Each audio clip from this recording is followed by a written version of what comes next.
Hello दोस्तों, मैं आपका दोस्त BM राणा। आज गांधी जी से रिलेटेड मैं आपके लिए कुछ विशेष जानकारी लेकर आया हूँ, जो आपके कॉम्पिटिटिव एग्ज़ाम के लिए बहुत ही लाभदायक होगी। उससे पहले मेरे आपसे निवेदन है कि कृपया वीडियो को लाइक, शेयर, कमेंट ज़रूर करें और सब्सक्राइब करना ना भूलें। दोस्तों, कृपया मेरी छोटी सी कोशिश को बड़ा करने में सहयोग करें। दोस्तों, हम पीछे देखा था कि भारत छोड़ो आंदोलन, क्विट इंडिया मूवमेंट समाप्त हो चुका था 1944 में। और जो 1944 में जो नेता जेल में बंद थे, उसमें 6 मई 1944 को गांधी जी को रिहा कर दिया गया था। परंतु बा जो थी गांधी जी की पत्नी, वो जेल में ही बंद थी, यरवदा जेल में, पुणे महाराष्ट्र में। और 22 फरवरी 1944 को आगा खां महल में उनको पहले निमोनिया हुआ और उसके बाद 2 बार दिल का दौरा पड़ा, उनका देहांत हो गया।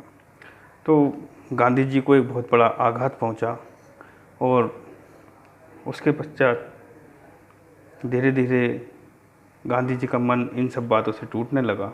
परंतु वो फिर भी राजनीति में सक्रिय रहे और धीरे धीरे कैबिनेट मिशन आया, माउंटबेटन योजना आई और देश को 15 अगस्त 1947 को देश को आज़ादी मिल गई।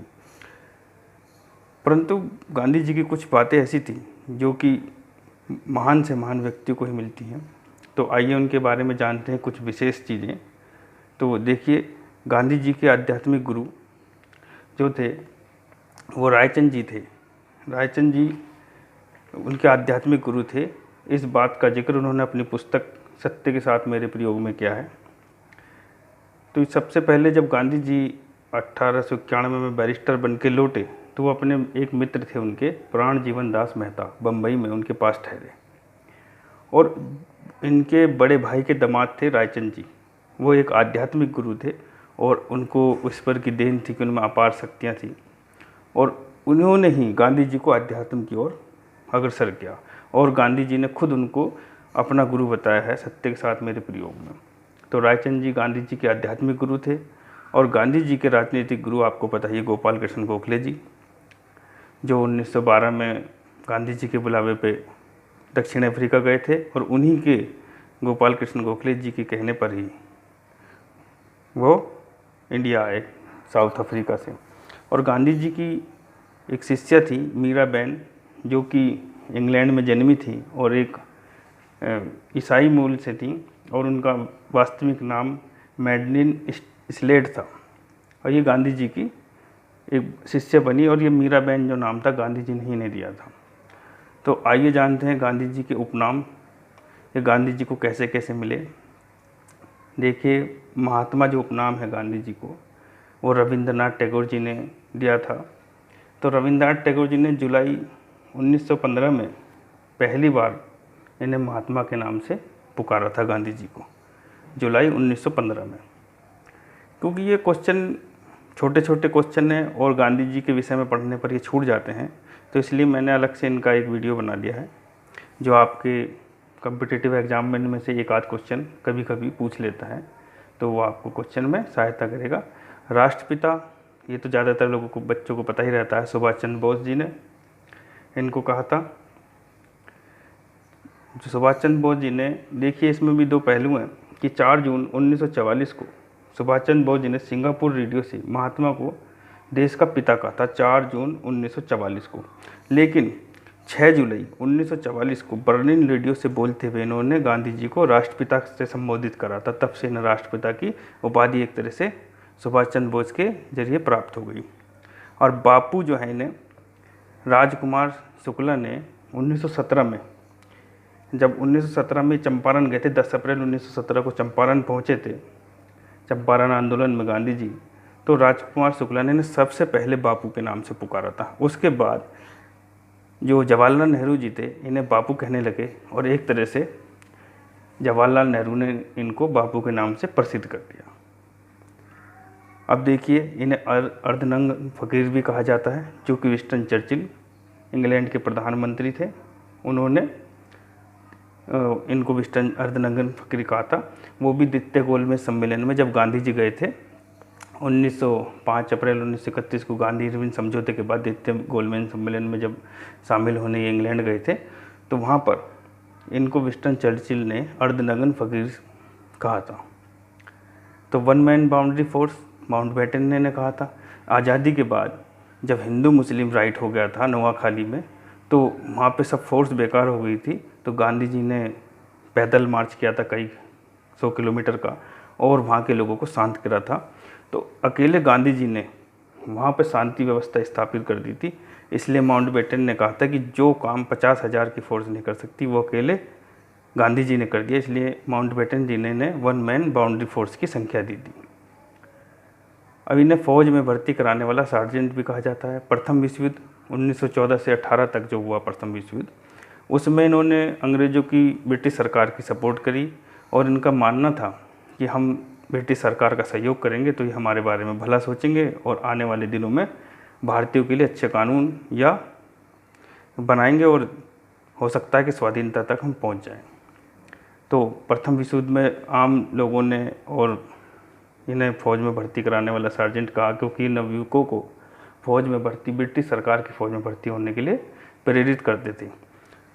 देखिए ना, सबसे बड़ी उपाधि जो सबसे महान साइंटिस्ट अल्बर्ट आइंस्टीन अपने ज़माने के, इन्हें हार्ड मास का पुतला कहा था। अल्बर्ट आइंस्टीन ने 2 अक्टूबर 1944 को जब गांधी जी का 75वां जन्म दिवस था, तो इन्होंने गांधी जी के लिए एक संदेश लिखा था।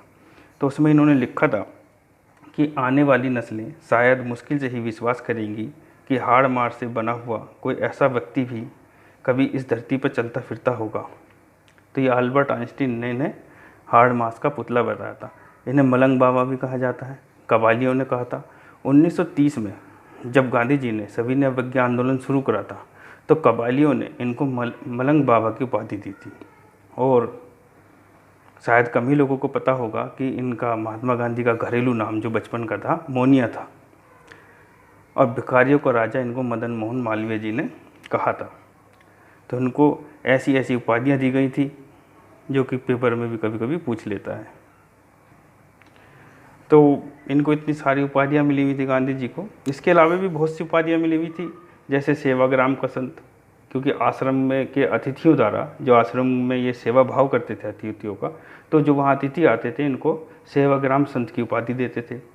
भंगी शिरोमणि भी कहा जाता था इन्हें। तो दक्षिण अफ्रीका के प्रवास के दौरान जो ये स्वयं मेहतर का कार्य करते थे, मेहतर यानी भंगी का कार्य करते थे, अपने जो हैं नित्य कर्म का जो होता था उसको रोज साफ करते थे। इसलिए जो इनके मित्र थे इन्हें प्रेमवश जो हैं भंगी शिरोमणि से संबोधित करते थे।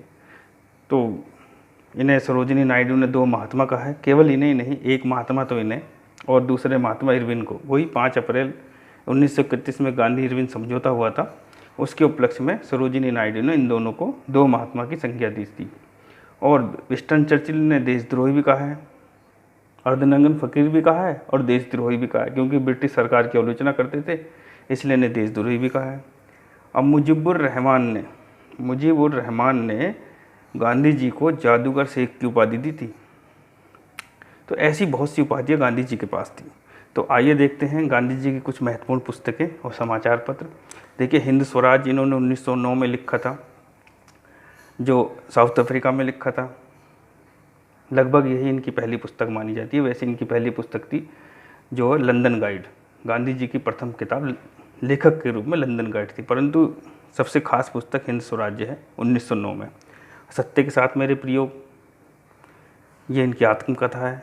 गीता माता, गीता के ऊपर लिखी थी इन्होंने।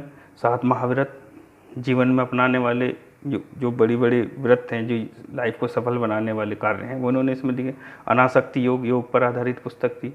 और एक इन्होंने अपने भारत की कल्पना की थी कि मेरा भारत आज़ादी के बाद ऐसा होना चाहिए और ऐसा होगा। सेवाग्राम वगैरह, गौ संरक्षक, शिक्षा के विषय में इन्होंने सोचा था। तो मेरे सपनों का भारत में वो किताब लिखी है। और सर्वोदय जो उनकी किताब है वो रस्किन बॉन्ड की अनटू द लास्ट पर गुजराती में लिखी, ये गुजराती में लिखी हुई है सर्वोदय, ये रस्किन बॉन्ड की अनटू द लास्ट पर आधारित है। ए स्टोरी ऑफ सत्याग्रह एक किताब इनकी है, ए स्टोरी ऑफ सत्याग्रह। ये प्लेटो जो दार्शनिक थे उनसे प्रभावित किताब है। ऐसे इनकी बहुत सारी किताबें हैं, इनकी किताबों की भी लिस्ट काफ़ी लंबी है। तो इन्होंने एक किताब लिखी थी इंडियन फ्रेंचाइजी, जो दक्षिण अफ्रीका में रहे जो भारतीय थे उनकी दुर्दशा पर इन्होंने किताब लिखी थी इंडियन फ्रेंचाइजी। और सात्विक जीवन के ऊपर भी इन्होंने एक किताब लिखी थी, एक गाइड टू हेल्थ। और अपने शुरुआती जीवन पर भी इन्होंने एक किताब लिखी थी, माई अर्ली लाइफ। तो माई अर्ली लाइफ इनके शुरुआती जीवन पर किताब है। और अपने बचपन पर भी इन्होंने एक किताब लिखी थी, माई चाइल्डहुड। और अपनी आत्मकथा इन्होंने मेरे सपनों का सत्य के साथ मेरे प्रयोग इन्होंने लिखी थी। तो ऐसी इनकी काफ़ी किताबें हैं जो गांधी जी ने लिखी। तो आप सोच रहे होंगे, देखिए इतने बड़े बड़े काम, इतने बड़े बड़े इन्होंने आंदोलन चलाए और इतनी सारी किताबें भी लिख दी, और किताबों के अलावा इन्होंने देखिए समाचार पत्र भी लिखे।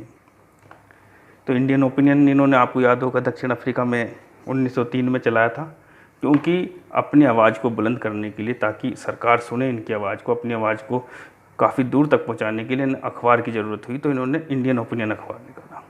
ग्रीन पैम्पलेट भी निकाला था 14 अगस्त 1896 को राजकोट में, जब ये बैरिस्ट्री पास करके हिंदुस्तान आ गए थे। और फिर वहाँ गए थे साउथ अफ्रीका 92 में। उसके बाद जब ये 96 में वापस भारत आए थे बीच में, और बाघ को अपने साथ ले गए थे साउथ अफ्रीका, तब इन्होंने ग्रीन पैम्पलेट के नाम से यहाँ पे राजकोट में एक पत्र निकाला था।